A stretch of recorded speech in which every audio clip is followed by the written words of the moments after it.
जांभळाची रोपं होती, थोडीशी उशीर झाला आम्हाला, पण काही रोपं आम्ही भरून एक 20-25 पिशव्यांमध्ये जांभळाची रोपं केली आहेत, ती जगली. आणि काही आवळ्याच्या बिया आगवणे साहेबांनी आणल्या होत्या, त्या लावलेल्या आहेत. मोठा आवळा, मोर आवळा म्हणतो आपण ज्याला, तर ते लावलेले आहेत. आपण उगवत आहे का बघूया.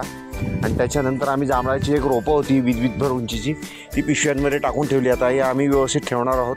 18-19 चांगली रोपं आहेत आणि बाकीची जगतील की नाही पण आम्ही लावलेली आहेत. आणि ही रोपं आम्ही मोठी करून मग लावणार आहोत, कारण आता कांचनकरण जांभूळ भरपूर लावून झाली. त्यामुळे आत्ता सध्या आम्ही कसं आहे की रोपं तयार करून ठेवली, अजून 6 महिन्यांनी वाढल्यानंतर लावता येतील.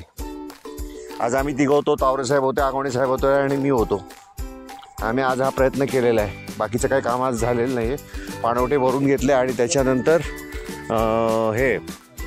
या पिशव्या भरून ठेवल्या. आणि नवीन जी झाडं आपण लावलेली आहेत त्यांना पूर्ण पाणी टाकून आपण तरतरीत ठेवलेलं आहे.